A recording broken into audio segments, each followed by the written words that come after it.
tai mai ki tēnei rā, te whakapūhoro i ngā pūkeko, i ngā kaitiaki me ngā kaiwero o te kaupapa. O tēnei me te hāpai i te mau rākau, te taiaha o tira tēnei mea kia tūtū ai te puhe o te whare tūtaua. Since the opening of our whare tūpuna, Te Heke Mai Raro, the aspirations and the dreams that were laid in the kōrero that day and that morning, I think to see something like this happen, the first tāmoko inside our whare tūpuna, is pretty significant, it's pretty special. Kua roa nei au e hehi ana tēnei mea te pūhoro. I te wā i whārima pēr aku tau i tomo taua whakaaro i roto i tōku hinengaro kia whai taua ara. Me te moe o nei tata kore hāhātia te moko, he rite nei ki te reo me ona tikanga. Nō reira koera pēr te take e hehi ana kia riro i tōku pūhoro. And the whole wānanga getting the tāmoko for 6 to 7 days. It's a wānanga within a wānanga, and it will take me on this journey of all my past hara, my past ultimate achievements that I've done before. And they talk about Rua Moko carving the landscape and making scars on his mother's puku. And that's pretty much myself when I'm going to be embodying this pūhoro. I'm going on a journey of creating a new person, a new way through life. As a young fella, my old lady used to drop me off here and just throw me at Uncle Ko's. I've got early memories of running up and down the road there, 2 hands on the rākau barefoot over gravel, as Uncle Ko tried to harden the feet up. It wasn't until about probably 5 years ago that I sort of came back and fully immersed myself into the kaupapa again. Not everyone has the privilege or opportunity to experience this type of wānanga. So I'm hoping that with this kaupapa and with the mahi that we will continually do, that we will attract those rangatai to maintain what is ours, rightfully ours, so that we can stand strong on our tūranga waiwai and be Māori. Ko te mauri o te reo Māori. Kia te turu aku te matamaua kia teina. Teina. Konie, kuie.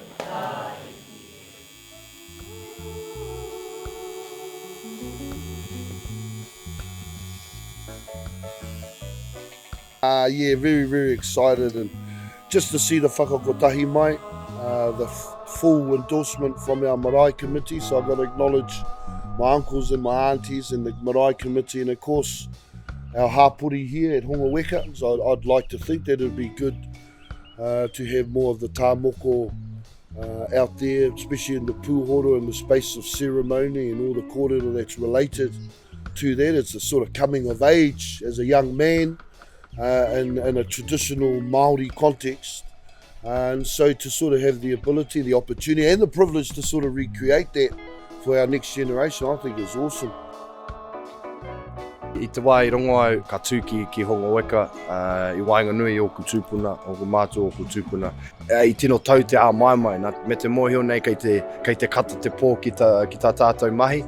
He tohu tēnei kei te ora, kei te rauora anō te reo, ngā tikanga me te mātauranga o roto i tō mātou iwi.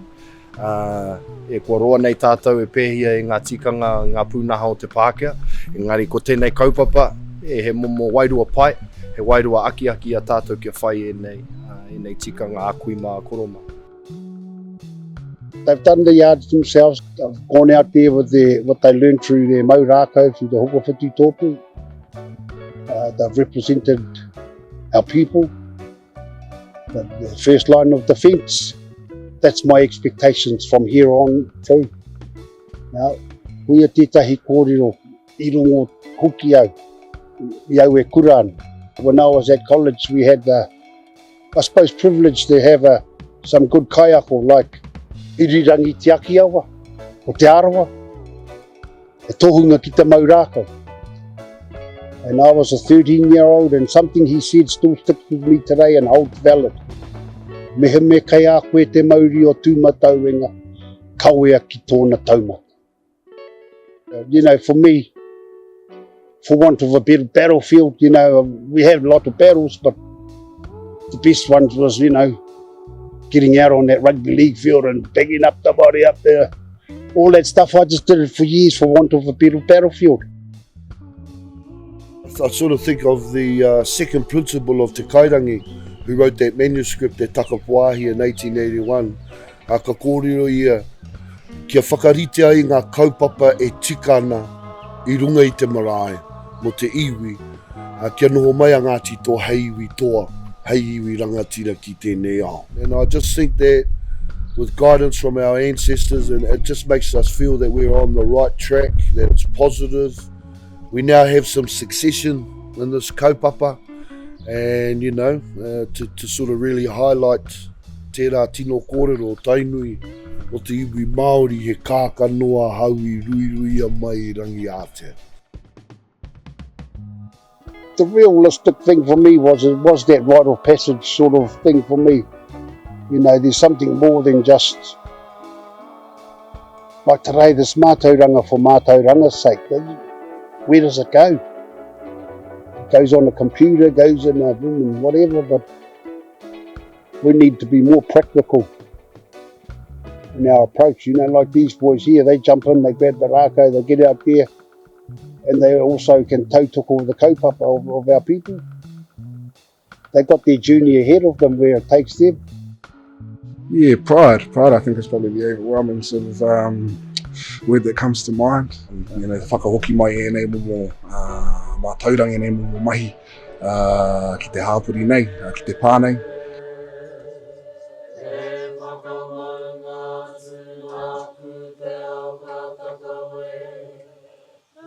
Te rangi tuarua peo te Mokopapa ka hinga, te tahu oku whae keke, Auntie Maureen. No reira ka hunuku te wānanga nei ki te kuratini o Whitireia. E noho atu au ki te tangihana hei manaaki I te paipai. I au I reira ka tai mai tōku whae keke, whanaunga tata Auntie Amo Clark no Kapiti motu. Hara mai e ki te tangi ki tōna whanaunga. No reira ia mau I reira ka tahe ka rongo I kai te hi hau te tāngi a hau ki te moko. Kātahi ka tū hope te kuia nei, ka hara mai ia ki au me te kia, me taku pō he o ka kōhetingi a hau, mo taku he ki te tāmoko. Kao I kōhetingi a hau, mo te wāhi ka tāngia a hau ki te moko. We're all pretty happy to get over there at Whitireia and then to come back and to be able to welcome Nanny Maureen back onto the marae. Now whenever we think about Nanny Maureen, we're going to think about, you know, us being halfway through our pūhoro wānanga, our Mokopapa, and being able to get there on there for her. Yeah, it was a bit of a privilege.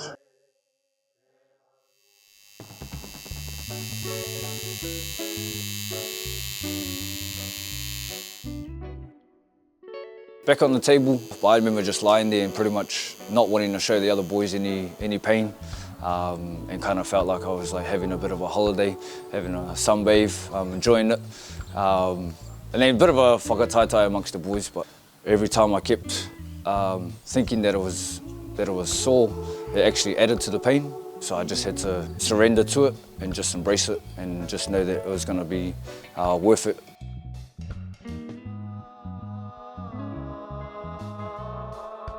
It was kind of I don't know, almost like an out-of-body experience, and so that kōrero of how you literally go to a dark place or rarohenga and all of those things, you can actually see why that's a thing when you're on the table. By day 4, it's that mental fatigue, all of that stuff, but yeah, pushing through it with the brothers, I think that was a big help, and would have been a lot harder if I didn't have them with me.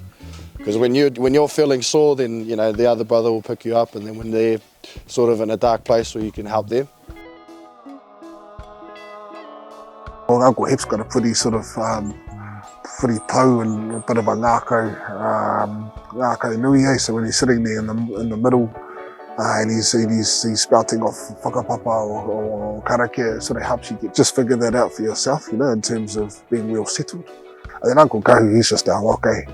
Ki ana ko te toka tū mana.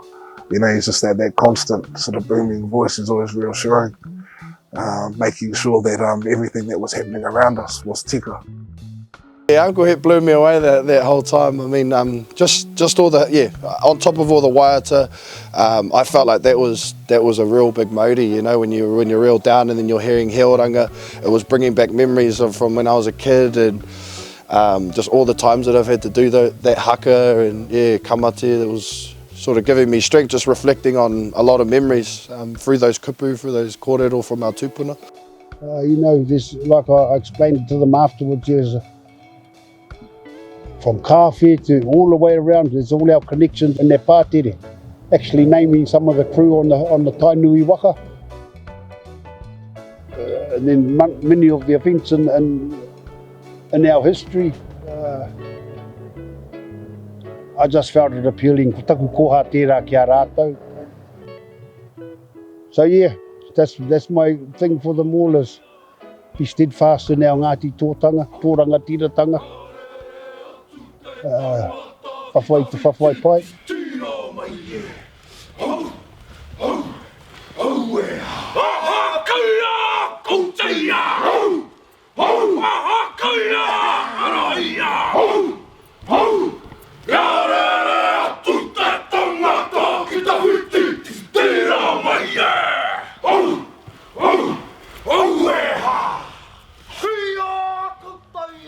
Noreri roti tērā wānanga I tino kono rātou, a wairua, a tīnana, a whānau, a hinengaro, mo tētahi wiki, te kau rāpea, tapa, tahi ana te whakaaro, me kiau nā tō rātou kaha ki te whitiki taua. Te whakarite I a rātou anō, hei hoa haere, hei hoa whawhai, hei hoa te aha, te aha, te aha. I always looked up to Kahu Eno, my other tuakana.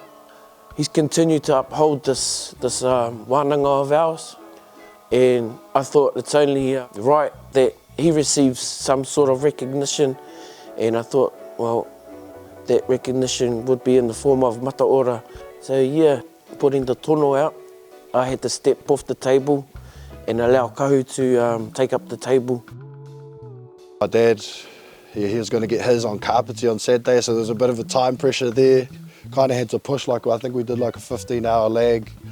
But then once that was finished, we all took off to Kapiti, so it was really, it wasn't really us, it was more the whānau that helped, so yeah, big thanks to them.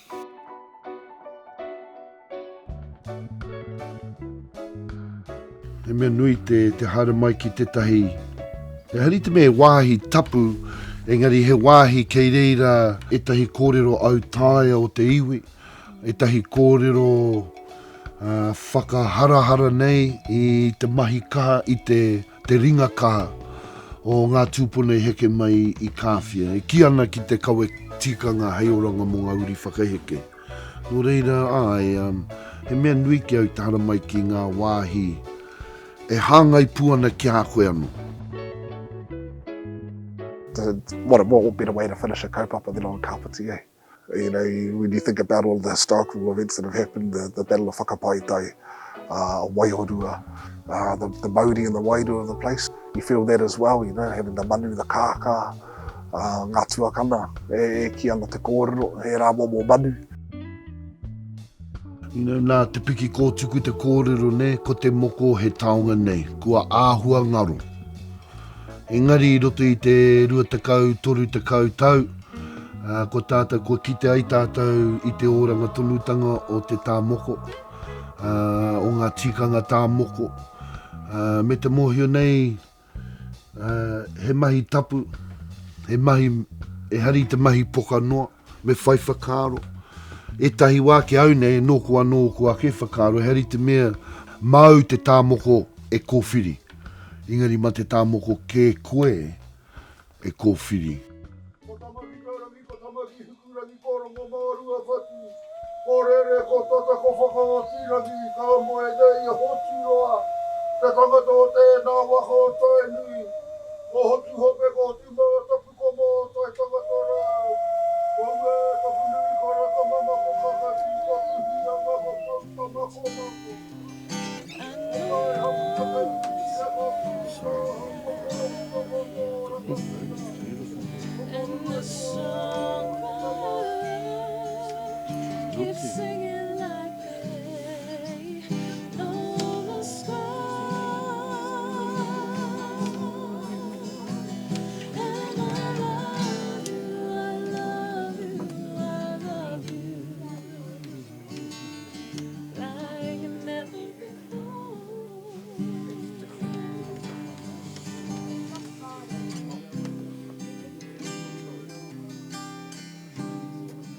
te mahi tō tā moko ki tētahi wāhi paira wātu whakaharahara ki a koe. Ki au nei ko te painga ki au mo te toru te kautanga te haramai ki taku taha, i te mea tonua hau nā aunty amo ki haramai, ki tai pēnei mai me taku whānau. Ko te mea nui ki au i whai wā tōku whānau ko tamariki mokopuna, e tahi o nā tuakana teina, tuahine haramai ki te tautoko. Ki au nei, koena te tino mana nui, te noho tahi ki runga i tētahi kaupapa, ka tai au te ki e noho tahi ana te tuakana me te teina. I runga anō i te whakaaroko tahi. The main thing for me really was that my mokopuna were there. I just love the fact that I had all my kids here, and so it was a pretty special time.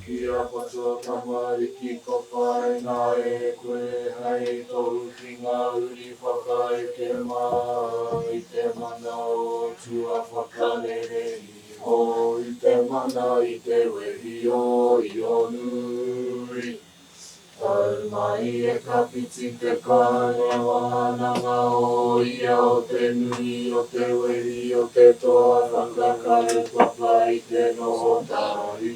Awa toa rau kaua I heke mai kāpia ki te kaueti kanga e ora monga uri o muri nei. Tau mai e kapiti te kāinga tūpu o te weri o te toa o te hakamana wānui. Tau mai e kapiti te kāinga o te kino o te maua hara o te kaita mata e raira hoki ki ngā kupu whakapai o ngā iwi maha o te matune o Ngāti te marae. Timatanga noi ho tēnei. You wouldn't be able to mention the first Mokopapa wānanga that we've just run as Hokowhitu without running the fact and saying the name of Maureen Robinson. I think she was such a lovely auntie. She would have loved that. That's sort of how it eventuated. So yeah, I mean, things happen for a reason. Yeah, and it was just an honour and a privilege.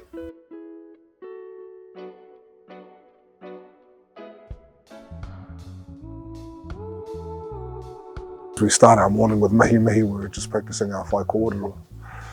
So it's always good to sort of come with some new kōrero and to think of bringing up our take of the week or what's been happening in our lives. And it usually finishes with Uncle Kahu, who sort of wraps up and weaves together, links together all of the kōrero. We practice our karakia. We've got new karakia to learn. We go over those. We'll go over the ones that we've learned. Any haka, any more tete. Making sure we're doing that before the sun comes up and before the birds start singing. And as soon as the day sort of breaks, then we're looking at transitioning outside, getting our warm-ups on.